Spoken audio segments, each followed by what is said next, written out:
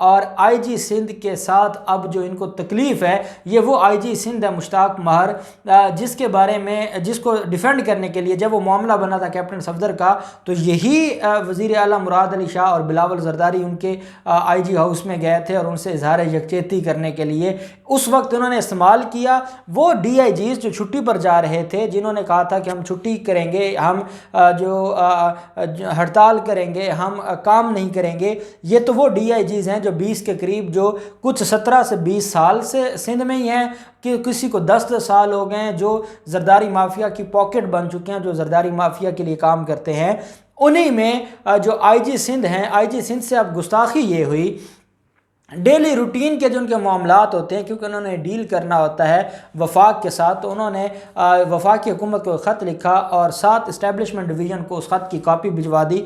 اب اسلام آباد میں جو کاپی گئی ہے، جو خط گیا ہے، اس پر مراد علی شاہ کو بڑا دکھ ہے، بڑی تکلیف ہے۔ وہ اس حد تک بھی توہین سمجھتے ہیں کہ جو شخص ہماری ٹیریٹری میں کام کرتا ہے، چاہے وہ وفاق کا ملازم ہے، لیکن اس نے سانس بھی لینی ہے تو وہ مراد علی شاہ کی اجازت سے لے۔ میں سمجھتا ہوں اتنا تو جو ڈکٹیٹرشپ میں جو ڈکٹیٹر ہوتا ہے یا کوئی فوجی جرنیل ہو جو عہدے پر بیٹھا ہو، وہ بھی اتنا سٹرک نہیں ہوگا کہ بھئی آپ نے اگر کسی کو خط بھی لکھنا ہے تو میری پرمیشن سے لکھنا ہے، جو مراد علی شاہ نے۔ اور اس کو ڈر کس بات کا ہے، خوف زدہ کیوں ہیں اور کیوں یہ سارے معاملات؟ اب دیکھیں انہوں نے کہا ہے جب آئی جی سندھ نے وفاقی حکومت کو خط لکھا تو سندھ حکومت کی طرف سے خط لکھا گیا ہے آئی جی کو، اور آئی جی سے یہ کہا گیا ہے کہ آپ نے سندھ حکومت کے قواعد 1986 کی خلاف ورزی کی ہے۔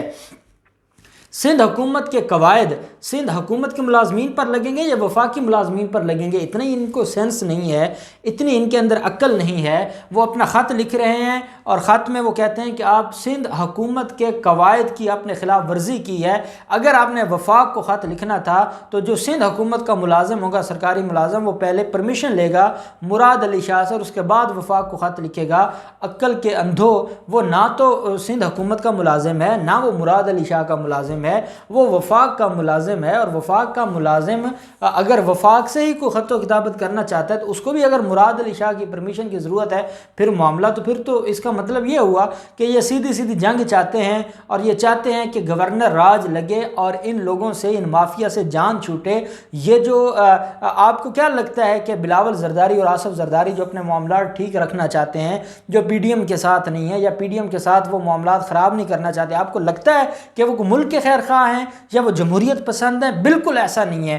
ان کو جو سندھ ملا ہوا ہے، جس طریقے سے وہ سندھ کو لوٹ کے انہوں نے سندھ کو کنگال کر دیا ہے، سندھ کے لوگوں کو برباد کر دیا ان ظالموں نے، وہ نہیں چاہتے کہ جو حرام ان کے منہ کو لگا ہے وہ کسی بھی طریقے سے ختم ہو یا وہ جاری نہ رہے۔ وہ یہ چاہتے ہیں کہ ہمیں چاہے کسی کے سامنے جھکنا پڑے، چاہے ہمیں کسی بھی معاملے کو دیکھنا پڑے، ہم ہر حال میں سندھ کو نہیں چھوڑیں گے۔ اور وہی 18ویں ترمیم جو ہے جو انہوں نے اپنے لیے کی تھی، اور نواز شریف کو اس وقت انہوں نے جو میں سمجھتا ہوں کہ نواز شریف جو ہے وہ ملک دشمنی میں وہ کسی سے پیچھے نہیں ہے، اور آصف زرداری نے بھی کوئی کمی نہیں چھوڑی تھی 18ویں ترمیم کر کے۔ اب ان کو تکلیف ہے اور یہ آئی جی کے تبادلے کی بات کر رہے ہیں، اور جب آئی جی کے تبادلے کی وزیر اعظم نے بات کی تھی تب یہ سامنے آ گیا تھا، نہیں جناب ہم ان کو نہیں جانے دیں گے۔ باقی جن ڈی آئی جیز کو تبدیل کیا گیا ان کو کہا گیا کہ آپ یہاں سے نہیں جائیں گے۔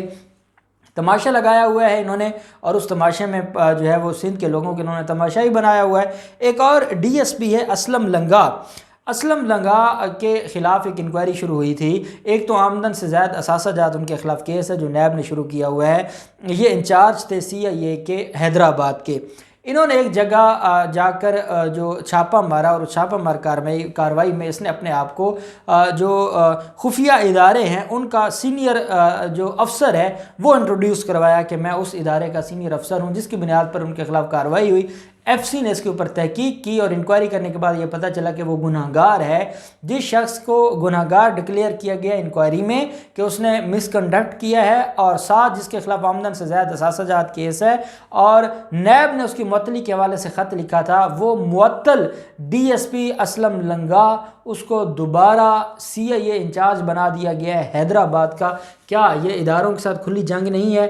کیا انہوں نے بغاوت نہیں کر دی؟ کیا بغاوت کوئی اور چیز ہوتی ہے؟ کیا انہوں نے جو آئین ہے، جو قانون ہے، اس کی دھجیاں نہیں اڑا دیں؟ یہ وہ اسلم لنگا وہ شخص ہے جس کے بارے میں جس کو عام نام استعمال کیا جاتا ہے ہاف فرائی فل فرائی کے جعلی مقابلوں کا ماسٹر مائنڈ۔ ہاف فرائی فل فرائی جعلی مقابلوں کا ماسٹر مائنڈ اس کو کہا جاتا ہے، اور رو انوار کے بعد اس کا بھی نام آتا ہے، اور اس نے باقاعدہ ایک ٹرم ایجاد کی حیدرآباد اور کراچی میں ہاف فرائی فل فرائی کی۔ یہ اس کا ماسٹر مائنڈ ہے، اور یہ اتنا کرپٹ ہے کہ اس کے خلاف آمدن سے زائد اثاثوں کا کیس ہے، اور اس کو بحال کر دیا ہے بغیر کوئی محکمانہ کارروائی، بغیر کوئی سزا دیے، بغیر اس کی تنخواہیں کاٹے اس کو دوبارہ بحال کر دیا ہے۔ یہ ایک تماچا ہے اس نام نہاد سندھ جو حکومت ہے اس پر۔ آئی جی مشتاق ماہر کو اگر شرم آ گئی ہے، شرم تو اس کو اس دن آ جانی تھی کہ جس دن مزار قائد کی توہین ہوئی ہے، اور اس مزار قائد کی توہین کرنے والوں کو ان کی جو ہے وہ چترول کی جاتی اور ان کو تھانوں میں بند کیا جاتا، بجائے اس کے کہ بلاول کے احکامات مانتے ہوئے ڈرامہ رچایا جاتا اور اداروں کو بدنام کیا جاتا اور اداروں کے خلاف سازش کی جاتی۔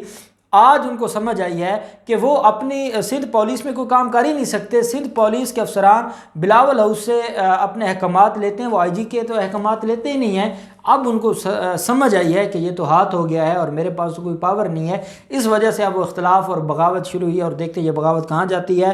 نااہلی کا case election commission of Pakistan میں 2 MPAs ہیں پاکستان تحریک انصاف کی، MPA ارسلان تاج اور رابع افضل نے فائل کیا تھا فریال تالپور کے خلاف۔ فریال تالپور نے اس کارروائی کو اسلام آباد ہائی کورٹ میں چیلنج کیا ہے۔ وہاں ان کا یہ کہنا ہے کہ میں آصف زرداری کی بہن ہوں اور ایک سیاسی خاندان سے تعلق رکھتی ہوں، اس لیے مجھے سیاسی انتقام کا نشانہ بنایا جا رہا ہے، میں بالکل بے گناہ ہوں، میں دودھ کی دھلی ہوئی ہوں، اور الیکشن کمیشن کے پاس کوئی اختیار نہیں ہے، وہ نااہلی کے کیسز پر سماعت کر ہی نہیں سکتا، اس لیے اس کارروائی کو سیٹ اسائڈ کیا جائے۔ یہ درخواست فائل کر دی ہے انہوں نے اسلام آباد ہائی کورٹ میں۔ اب دیکھتے ہیں ان سارے معاملات میں کیا ڈیولپمنٹ ہوتی ہے، جو بھی ڈیولپمنٹ ہوگی آپ کے ساتھ شیئر کرتے رہیں گے۔ اللہ پاک پاکستان کا حامی و ناصر ہو۔ بہت شکریہ، اللہ حافظ، پاکستان زندہ باد۔